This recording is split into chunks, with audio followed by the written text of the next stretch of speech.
महासती मैना सुंदरी, महासती मैना सुंदरी।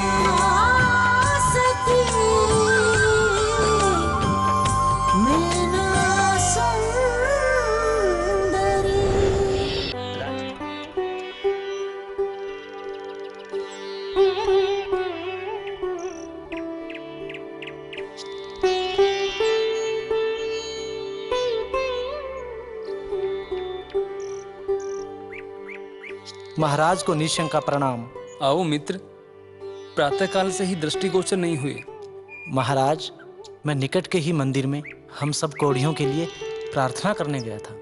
यह आपने अच्छा किया मित्र। अब हमारे पास ईश्वर भक्ति के अलावा और कोई विकल्प भी नहीं है। किंतु भ्राता, हम कोढ़ियों को तो मंदिर में प्रवेश तक नहीं दिया जाता। आपका कथन सत्य है मित्र। मैं मंदिर के द्वार पर ही बैठकर हम सब कोढ़ियों के लिए प्रार्थना कर रहा था। मित्र निशंक, आपके हाथ में क्या है? यह प्रभु का प्रसाद है महाराज।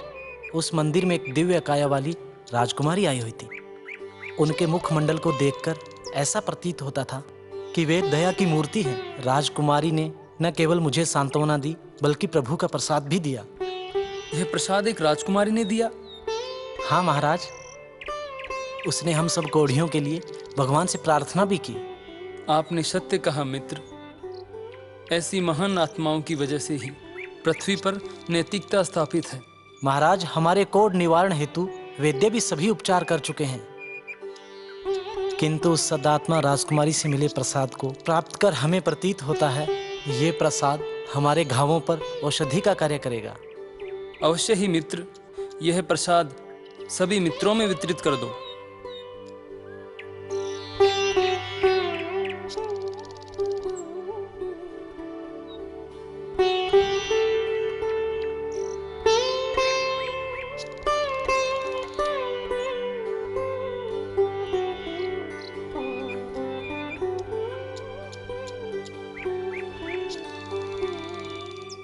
ग्रहण करो।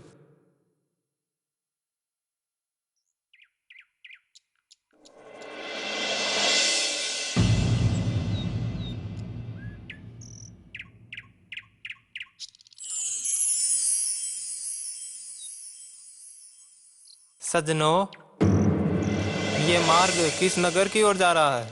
मुनिवर, यह मार्ग उज्जैन की ओर जा रहा है। उत्तम सज्जनों, हम भी उज्जैनी नगरी को ही जा रहे हैं। मुनिवर, मैं श्रीपाल हम सभी की तरफ से आपको प्रणाम करता हूँ। आयुष्मान भव। मुनिवर, आप हमारे अतिथि हैं।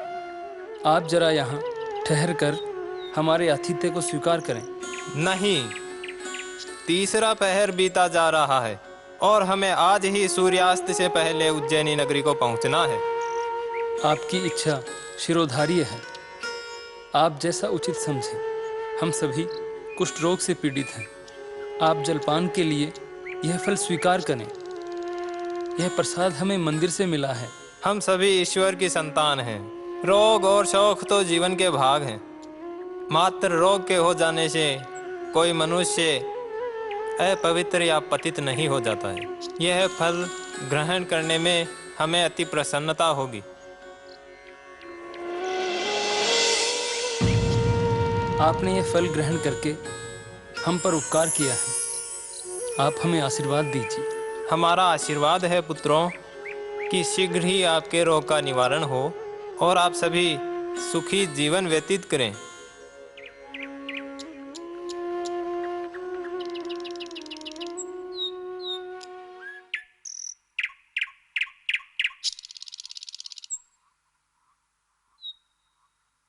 नाम योगीराज। आयुष्मान भव राजन, चक्रवर्ती भव। अहो भाग्य हमारे कि आप श्रेष्ठ जनों का आगमन और आशीर्वाद हमें प्राप्त हुआ। सदा प्रसन्न रहो। जिस राज्य का प्रजापालक बाहुपाल जैसा चक्रवर्ती राजा हो, उस राज्य में सर्वथा खुशहाली बनी रहे। आज्ञा करे योगी श्रेष्ठ, मेरे लिए क्या आदेश है? हे राजन, हम तो इधर से तीर्थाटन को गुजर रहे थे। आपकी कीर्ति के बारे में सुना तो आपसे भेंट करने चले आए। अहो भाग्य योगीराज, हमारी ये हार्दिक इच्छा कि आप कुछ समय यहाँ रुककर हमें आपकी सेवा का अवसर प्रदान करें। हम आपका आग्रह जरूर स्वीकार करते, परंतु हे राजन, साधु और जल तो गतिमान ही श्रेष्ठ रहते हैं। हम प्रवास नहीं कर सकते, अतः हमें प्रस्थान करने की अनुमति दें। आप अपनी सेवा से हमें वंचित कर रहे हैं योगीराज। आप तनिक भी क्षोभ ना करें महाराज, हम आपके सत्कार से अति प्रसन्न हैं। ये लीजिए महारानी जी, इसे प्रभु का प्रसाद समझ के ग्रहण कीजिए। हमारा आशीर्वाद है, इसे आपका और आपके राज्य का कल्याण होगा। अब हमें प्रस्थान करना चाहिए, हमें आज्ञा दीजिए महाराज। है योगीराज, हमारी इच्छा है आप जब भी इधर से प्रस्थान करें तो हमारे राज्य को आपके अतिथि का अवसर अवश्य प्रदान करें। हमारी भी यही हार्दिक इच्छा है योगीराज। हमें आज्ञा दीजिए महाराज।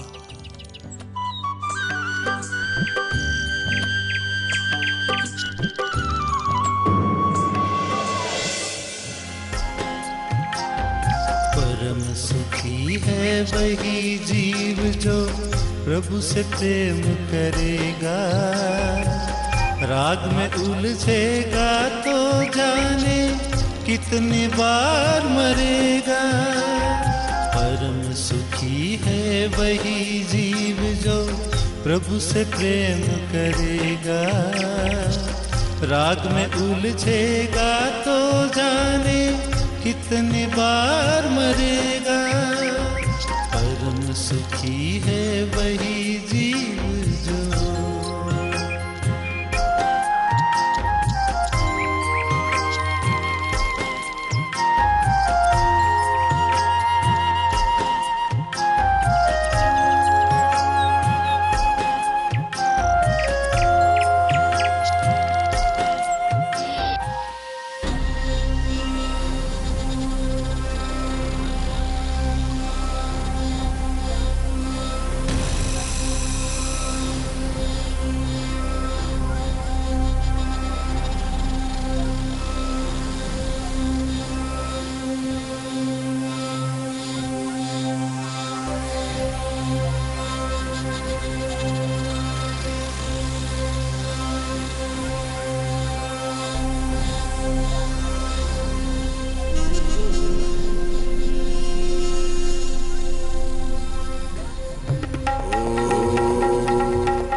साज श्रृंगार हो रहा है, कोई विशेष प्रयोजन है या फिर आप राजधर्म के मार्ग के विपरीत जा रहे हैं?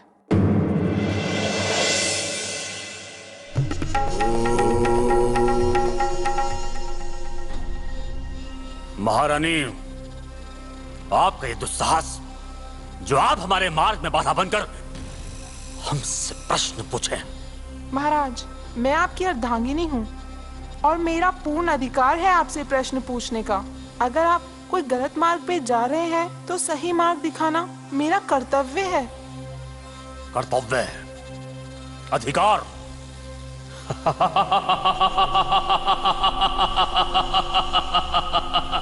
कर्तव्य, अधिकार। हम आपसे अत्यधिक प्रेम करते हैं महारानी, इसलिए हम आपके दुस्साहस को क्षमा कर देते हैं। अन्यथा आप हमारी धैर्य की परीक्षा मत लीजिए महारानी। अन्यथा क्या महाराज? अन्यथा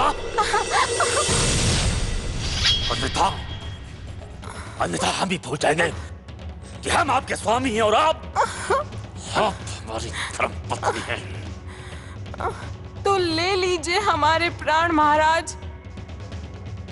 वैसे भी हमें राजधर्म के विपरीत आचरण करने वाले राजा की धर्म पत्नी कहलाने में लज्जा आती है।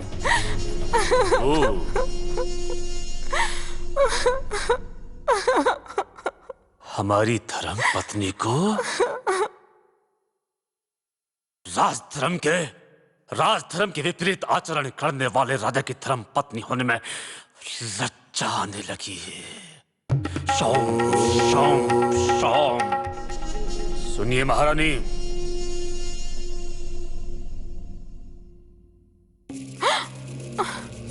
जिस समय आने पर आपके मन की अनुचित इच्छा भी हम शीघ्र ही पूरी कर देंगे, समझे? शीघ्र ही पूर्ण कर देंगे। हे प्रभु, इन्हें सद्बुद्धि देना। मेरे स्वामी गलत मार्ग पे जा रहे हैं, इन्हें सद्बुद्धि देना प्रभु।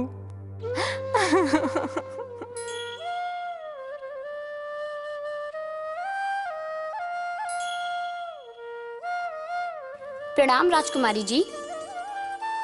कहो सखी, कैसे आना हुआ? ये फल महारानी जी ने आपके लिए भेजा है। क्या इस फल में कुछ विशेष है? जी राजकुमारी जी, यह फल महारानी जी को एक योगी ने दिया है। वो यह चाहती हैं कि इसे आप दोनों बहनें ग्रहण करें, ताकि इस फल का प्रताप आप दोनों बहनों के जीवन में खुशियां भर दे। आप माता श्री को यह संदेश दे देना कि हम दोनों बहनें इस फल को ग्रहण कर लेंगे। जी राजकुमारी जी। इस फल को देखकर ऐसा प्रतीत हो रहा है जैसे इस फल को हमने कहीं देखा है। दीदी, देखिए कितना सुंदर फल है जो हमें प्रसाद के रूप में प्राप्त हुआ है। यह फल अति सुंदर है। इसे देखते ही इसे ग्रहण करने का भाव मन में आता है। हमें स्मरण हो रहा है, यह फल हमने आज प्रातःकाल मंदिर में देखा है। हम इसकी पुष्टि मैना से पूछकर करेंगे।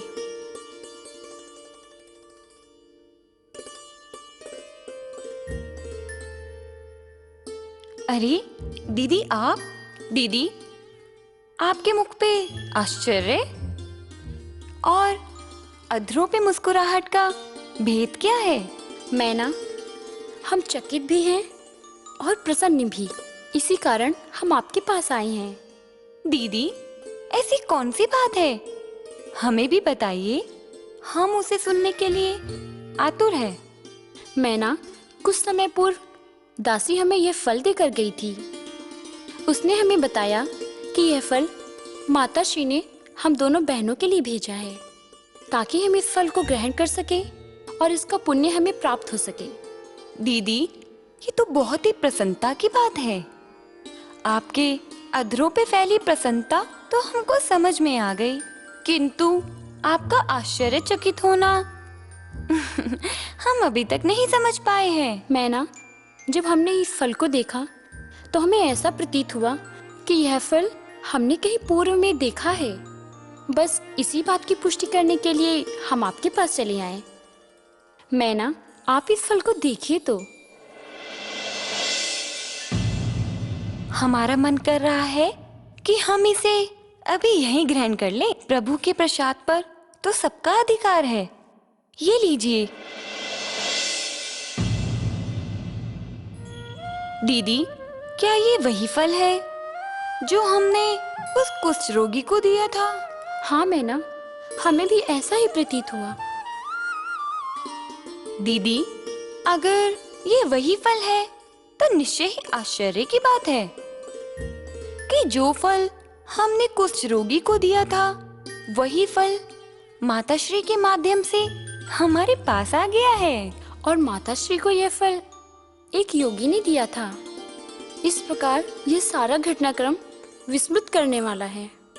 आपकी बात सत्य है दीदी। मैना, हमें अच्छी तरह ज्ञात है कि मंदिर में पूजन करने के पश्चात तुमने कहा था कि हम इस फल को ग्रहण करना चाहते हैं, किंतु उस कुष्ठ रोगी के द्वारा इस फल को प्रसाद के रूप में मांगने पर यह फल उसके पास चला गया था। वही फल इतने फेर के बाद पुनः हमारे पास आ गया। आपका कथन सत्य है दीदी। इसका अर्थ तो यही हुआ कि ये फल हमारे ही भाग्य में था। हमारे द्वारा इसका त्याग करने के पश्चात भी ये फल कई स्थानों से होता हुआ हमारे पास आ गया है। दीदी, जो जिसके भाग्य में है वो उसे मिल ही जाता है। हाँ मैना, आपका कथन सत्य है। जो वस्तु जिसके भाग्य में होती है उसे वह मिल ही जाती है। दीदी, अब हमें बिना विलंब करे इस फल को ग्रहण कर लेना चाहिए, क्योंकि भाग्य बार बार साथ नहीं देता।